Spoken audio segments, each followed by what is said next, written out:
"This isn't your house anymore."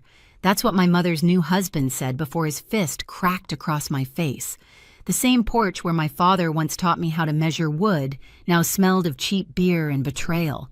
My mother stood behind him, frozen, her hand gripping the door frame like it could keep her from choosing sides. 11 years away, and somehow I was the intruder in my own home. I didn't fight back.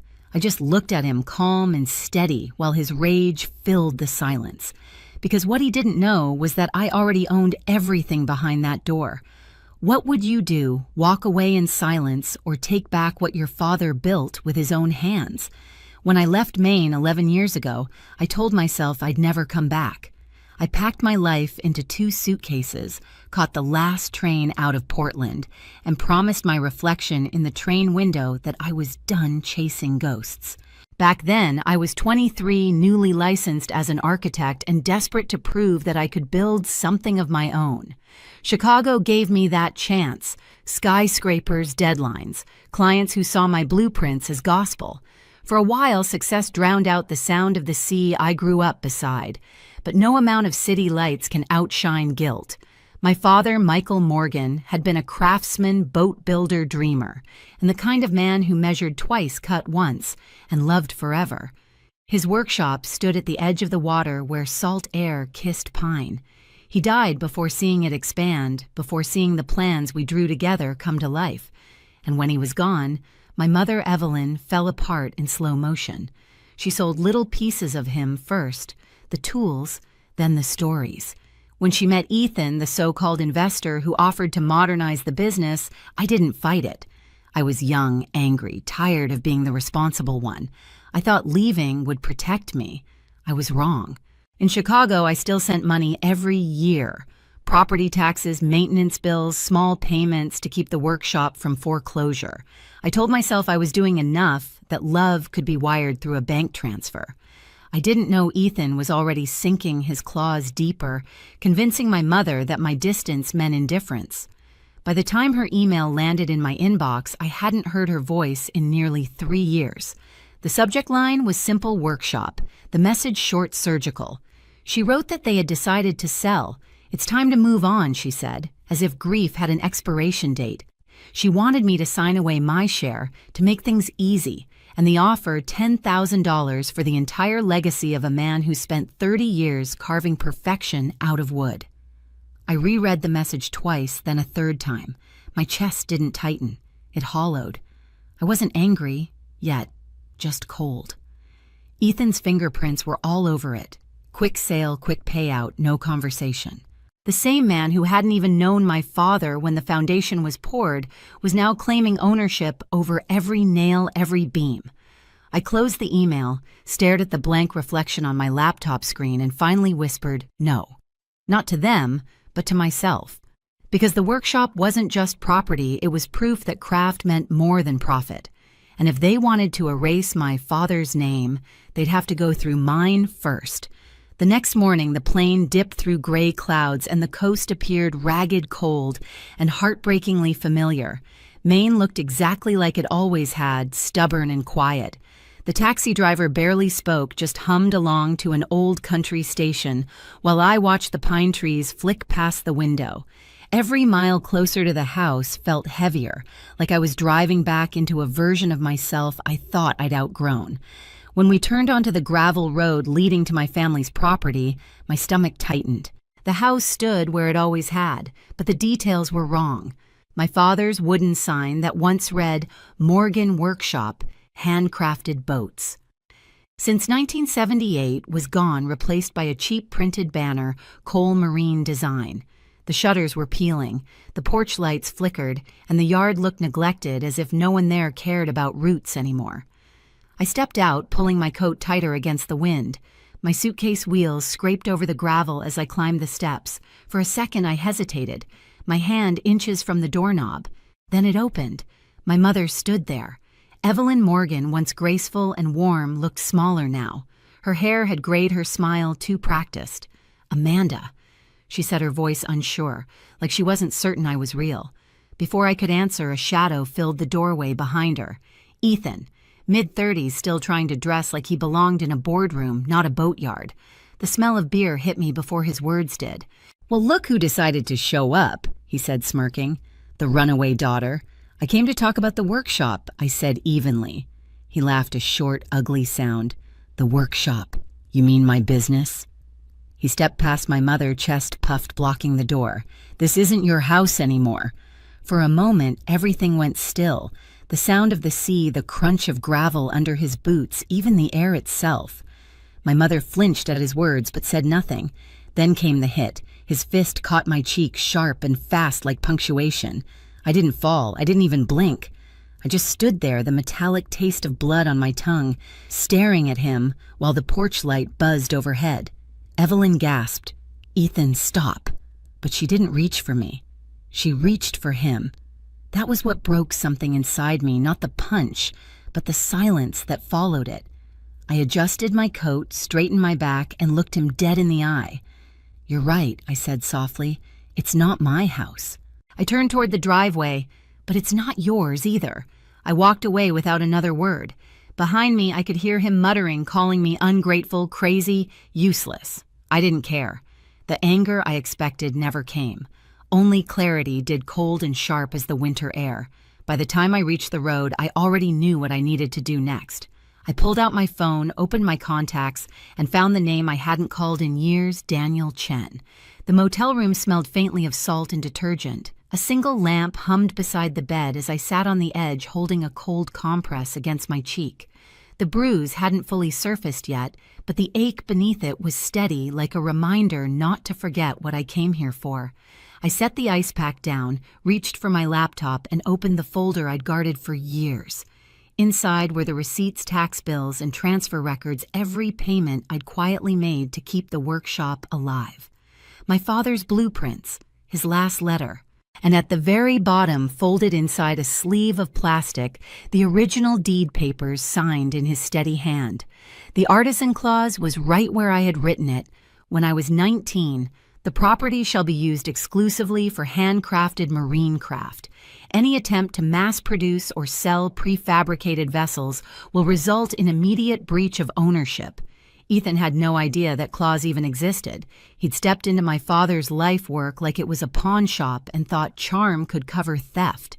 When Daniel Chen answered, his voice was gravelly older but still calm, the same man who had guided my father through every contract.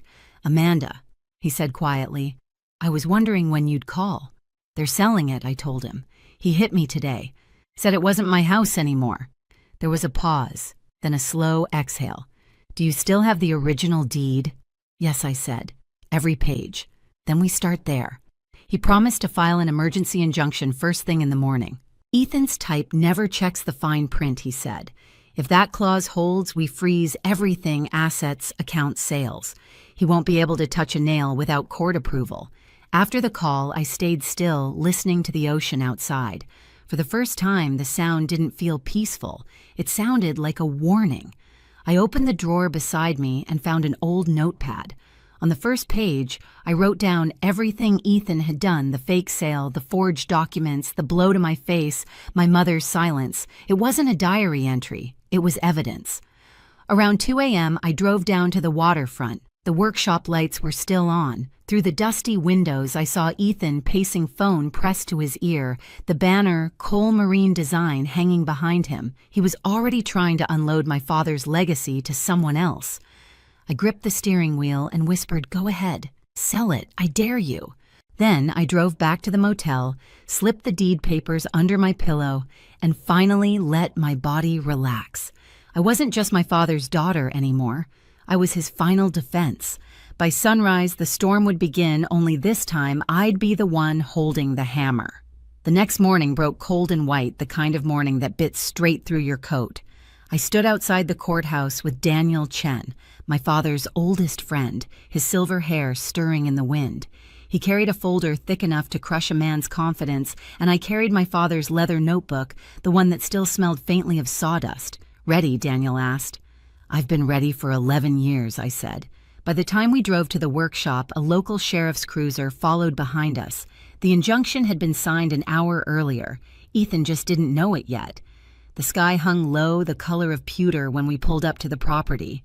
The yard was a mess, discarded lumber, empty beer cans, the once bright Morgan Workshop sign lying face down in the dirt. Ethan's truck was parked crooked beside the bay doors. Through the open frame, I could hear music blasting over the whir of machines. We stepped inside. The smell hit me, first chemical resin oil, not a trace of cedar or varnish. Ethan stood by the main bench, beer in hand, watching two men load fiberglass hulls onto a trailer. When he saw me, his smirk spread slow, lazy like a cat that thought it had cornered a bird. "Well, look who brought a lawyer," he said, raising his can. "You sure you're in the right place? Thought you quit this family years ago." "I didn't quit," I said. "I invested." Daniel's calm voice cut in. "Mr. Cole, as of this morning, the court has issued a temporary injunction. You are required to cease all sales transfers and production until ownership is clarified." Ethan's smile faltered just for a heartbeat before he laughed. "You've got to be kidding me. Evelyn owns this place now. She signed everything over." Daniel opened the folder. "Actually, she didn't. You forged her signature on the second loan document and the bank flagged it. Then you tried to fake Amanda's. That's forgery and wire fraud." Ethan blinked, eyes narrowing. "You think you can prove that I don't have to think," I said, stepping forward. "I can." I pulled a copy of the original deed from my bag and laid it on the workbench between us. My father's signature gleamed faintly beneath the plastic sleeve. "This clause," I said, tapping the page, states that the workshop can only be used for handcrafted marine craft, not fiberglass kits from overseas, not mass-produced garbage with my father's name stamped on it.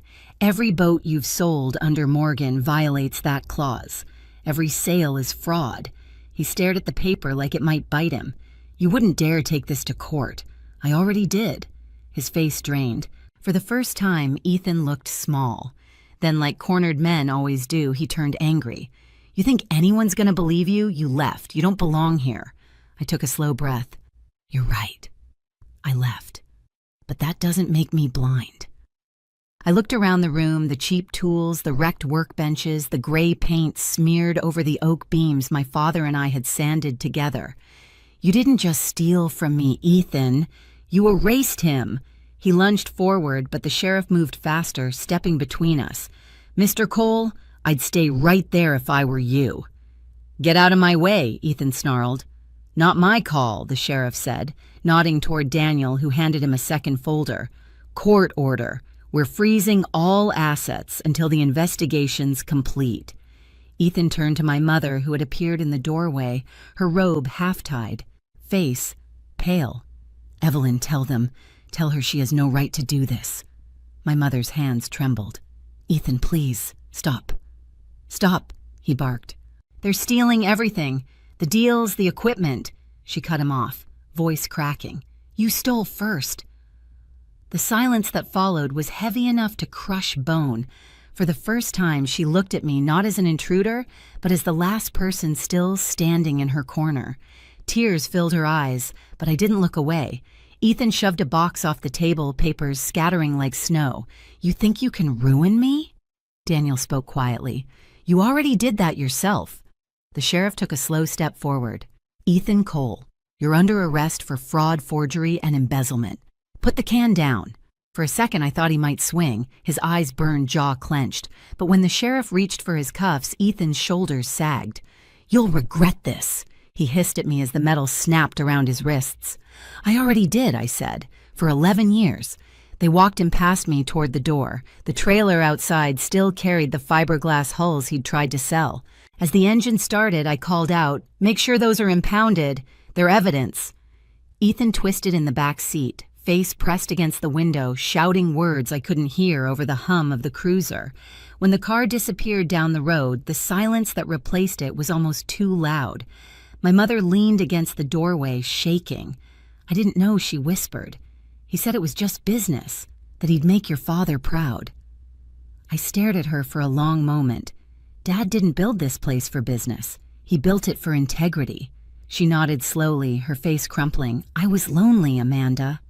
"I know," I said softly, "but loneliness isn't an excuse to destroy someone's legacy." Daniel cleared his throat gently. "Amanda, the injunction is secure. We'll start the audit tomorrow." I nodded, then walked to the center of the workshop.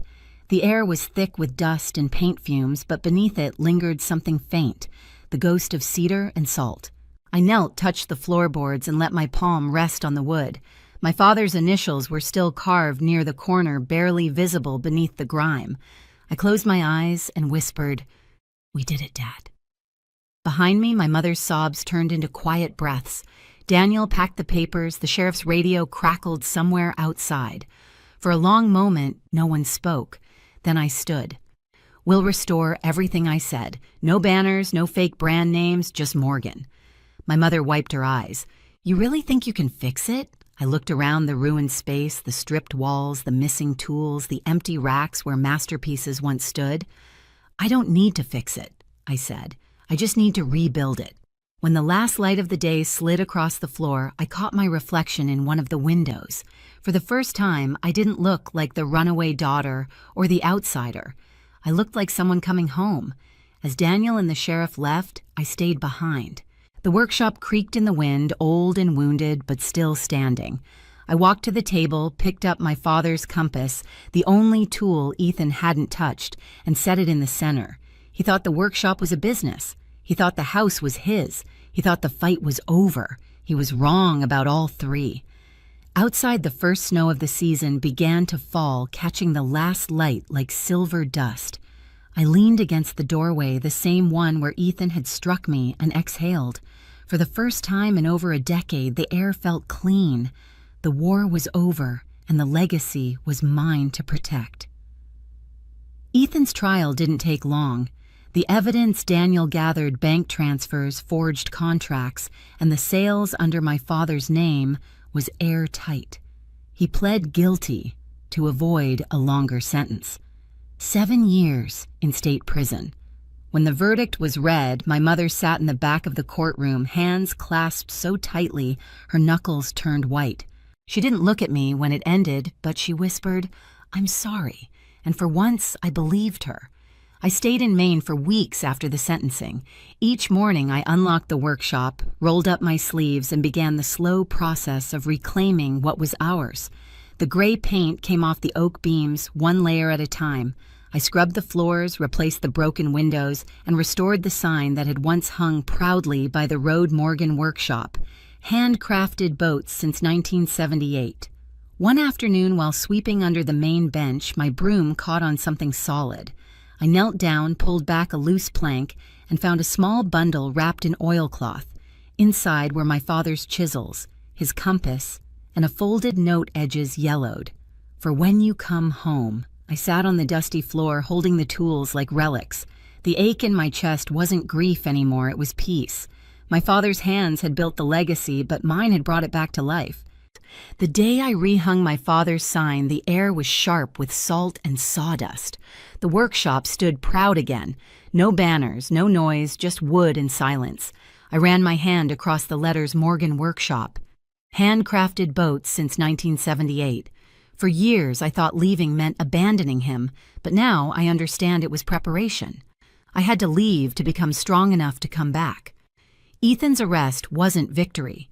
Rebuilding was. Justice wasn't about punishment, it was about restoration, about refusing to let greed rewrite love.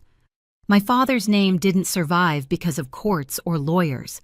It survived because I refused to surrender what he built. Sometimes the people who should protect us are the ones who sell us out. But even then, you still have the power to reclaim what's rightfully yours. If you've ever been betrayed by your own family, tell me, what did you do next? Did you walk away or fight back? Comment below. I read every story. And when this video ends, don't stop here. Watch the next stories about family betrayal, silent revenge, and redemption after loss. You might find a piece of your own story waiting there.